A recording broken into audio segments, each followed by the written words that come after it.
Right, so anyway, ladies and gentlemen, as I was saying, I got to talking about how we've made all these amazing technological developments, but still, because of our lack of knowledge, the everyday man has very limited knowledge of how his psychology works. We have, unfortunately, most people lack the ability to know how to think rationally and to enjoy their lives. Okay, and it's fairly simple rational thinking. There is a direct correlation with the emotions that you feel and the actual verbal thoughts that happen in your head. So to say, for example, let's just say that I got up here and spoke and suddenly everyone starts abusing me and saying, you are the shittest public speaker I have ever seen in my life. You're not as bad as Rhonda, so don't worry. What kind of thought patterns, that doesn't necessarily need to emotionally affect me whatsoever. It is all to do with the thought patterns which I choose to myself to say. And it's very difficult to do to get it right because we've been conditioned when we're not accepted by people to say, I am worthless. I am not like, worth anything. But instead, what you need to do is go back and say, these people didn't accept me. That's fine, I am still who I am. You never actually change as a person, no matter what, and you have to get all these irrational needs out of your head.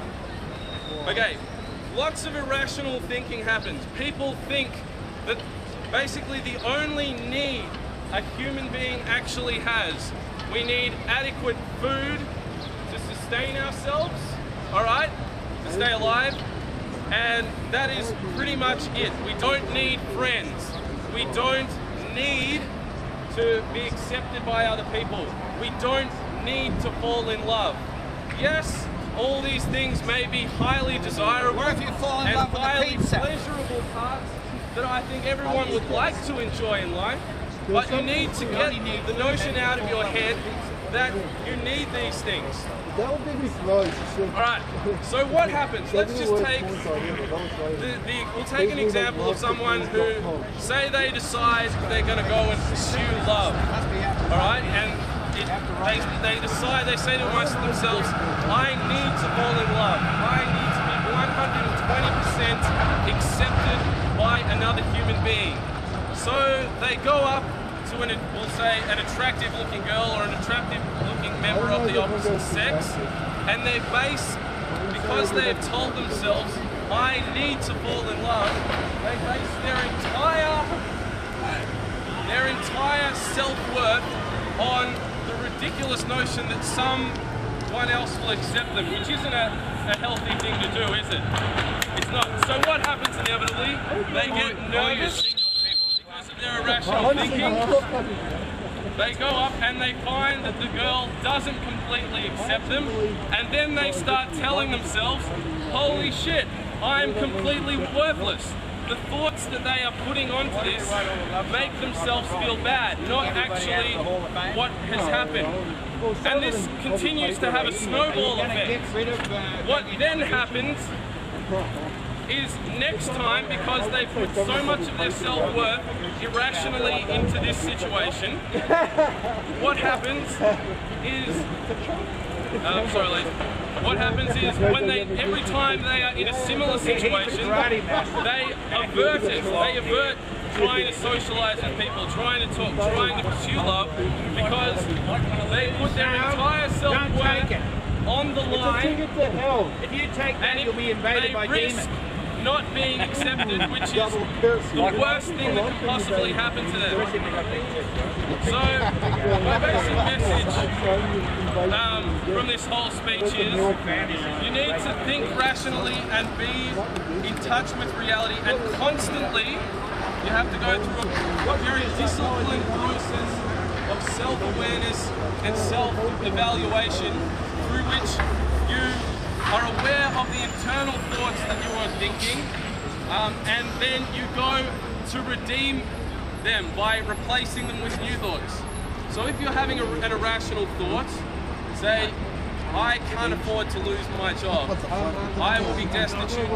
You can afford to lose a job. All right, it may be undesirable, but you can afford to lose the job. So it really comes down to the language you use to analyze the events that happen in your life. So instead of saying things are good, bad, bad words to stay away from, nothing is horrible. Don't say that. Nothing is horrible. It is merely undesirable or extremely inconvenient. If you say something is horrible, not only do you suffer the physical pain or whatever, but you actually increase the psychological pain that comes along with it by dwelling upon it and making it worse than it is. So say you hate your job, don't say this job is horrible, I can't stand it. This job is highly inconvenient. But while this works for negative things, the same needs to be said about positives. Alright? Don't say I am excellent. I am, no definite. I need this. You say on this occasion I performed well and I was accepted by other people, or it was well done. Basically, the whole notion of what I'm saying about your psychological well-being is that you have to completely get rid of needs, and you need to get rid of the needs to be accepted, you know, the needs, and just see life for exactly what it is, the rational existence. And so by doing this, I mean, there is going to be pain in your life, there is going to be joy in your life, there is going to be suffering, there's a whole range of emotions. But rational living is all about just getting the most out of each particular emotion that you feel and not over-dwelling on things. So you can feel sad. It is completely rational. If a close friend of yours passes away, there is a reason to feel sad. You should feel sad because you've lost someone you love. At the same time, you shouldn't stay away from that pain, but you shouldn't dwell on the pain for a continually long period of time. Another irrational notion that people attach to is the belief that events and things that have happened in their past will continue to influence their behaviours. This is, some people say, I am no good. I was bad at anything, say spelling. And they continue to tell themselves, I am bad at this. I cannot do it. And you're just defeating yourself because you have what we call a self-defeating prophecy. Before you even attempt something, you close off and you resign to the fact that you're bad at something. So you have to stay open to things. That's pretty much all I really wanted to talk about.